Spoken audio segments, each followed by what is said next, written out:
Hi, welcome to Joey's Hi-Fi Shop. We're going to be going over some records today. I've been just like literally going through my whole collection, parsing out some different sets of vinyl I want to talk about. Today, I'm going to talk about 80's kind of hair rock, and then like just general 80's rock and roll. Just because I mean, I have a slew of records down here that I've kind of curated into some different ones, and I don't know. I think at this point, some people call it dad rock. So I've got like some White Snake here. White Snake is this kind of like hair band, just general rock. That and again, you can play this album through if you are into hair bands and into rock. But this album was very seminal in the 80's for rock. It was something that came out and just it was pop. You know, everybody could listen to it. Def Leppard, right here. Hysteria. This album is I don't know. I grew up to this album playing Super Mario Brothers 2. And so whenever I listen to it, I remember a lot. I have like photographic memory, so I just remember playing Super Mario Brothers 2 on the floor in my bedroom when I was a young kid. And but that said, this band to me, of a lot of the pop rock bands that I call them pop rock because I feel like hair bands and you know, I don't know if I'd call this heavy. It is heavy metal, but it's like it's not as heavy as like, well, you know, I had Motorhead down there and some other bands that I'll talk about later that are just a little bit different. These are kind of that LA more showy bands, and this isn't even an LA band, but it kind of falls within that space, that feel. And I mean, you can tell, you can just see by the photos, they're sweaty up, you know, with their jeans on, rocking out.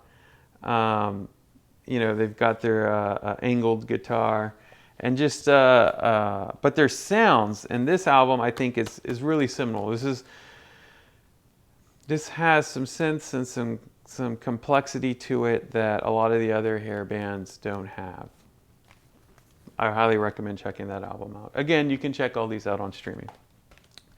So then I have Guns N' Roses, which Guns N' Roses is interesting because they're kind of post hair band, but still hair band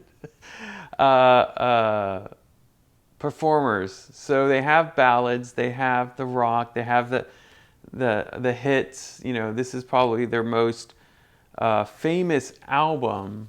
Welcome to the Jungle, It's So Easy, Night Train. I mean, just all of these songs. Mr. Brownstone, which is about crack or heroin. Don't know enough about drugs to remember which one's brown.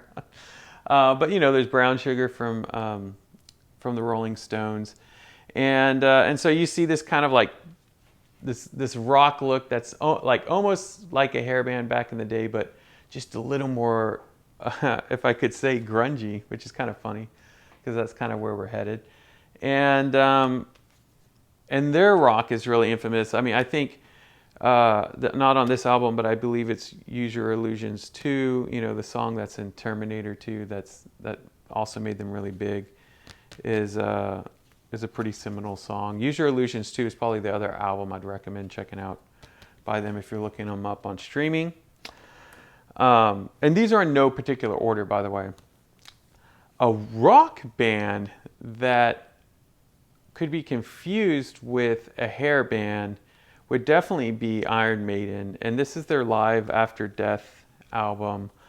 They have they had the look of a hair band. I'll come up here and kind of show you what I mean. You can see the outfits, the hair. And so they were like this hair band, but they also played and created these sets. They have this character here, his name's Eddie, and they use him in all of these, in all of their covers and in a lot of their sets. And they're really famous for having toured all over the world. They're a British band, and their music having like tales in it and mythology and lore. There's someone that definitely, if you've ever seen the movie Spinal Tap, which is a mockumentary about rock, is definitely in the vein of Iron Maiden. And so if I were going to want to just listen to Iron Maiden and get an idea of them as a newcomer, I would definitely check out Live After Death, or check out an album called Power Slave, which I also have, but I only want to show one of each. So a full-on hair band, definitely Motley Crue. Motley Crue, this is their album Girls, Girls, Girls, and I mean they're fully done up.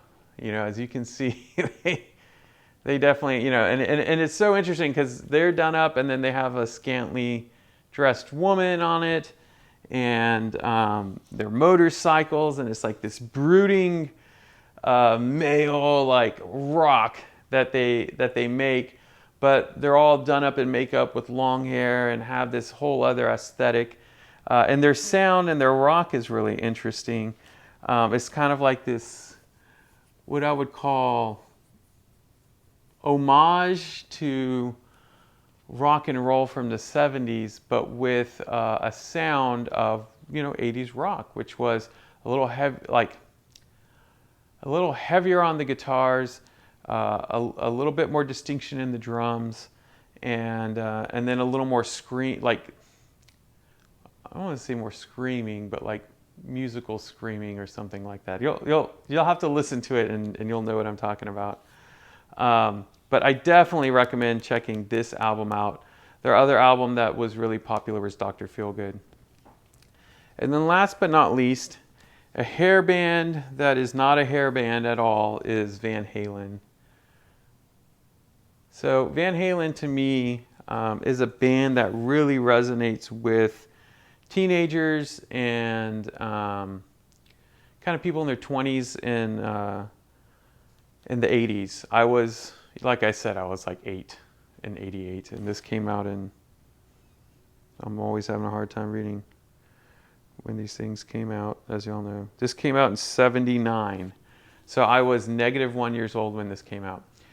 And this album, though, really set a tone. This logo set a tone. I mean, this is like what you would see on, binders and Trapper Keepers, but the sound, the synths, the drums, whether it's David Lee Roth or Sammy Hagar, the sounds are just their voices, their guitars, the riffs. Eddie Van Halen, of course, just really set a bar for the kind of rock that you were going to hear. This, to me, I equate this kind of with 2000s hip hop and rap, where the grittiness had kind of gone away a lot for pop, hip hop and rap, and it's very similar in 80s rock, where they were like celebrities, they were famous, there was no like challenge to getting to the top. That's for heavy metal, where we'll talk about like Metallica and Megadeth and some other bands.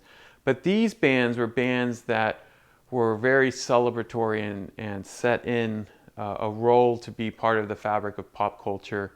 Maybe not at the beginning of every single band. Every single band has to get famous, but the sounds that they were making and the crowds that they were playing to were definitely of a pop nature. So I hope y'all enjoyed this kind of, history of 80s bands, and also kind of going over some seminal albums that I recommend checking out on streaming, or of course buying on vinyl. So y'all have a wonderful day, and thank you so much for watching.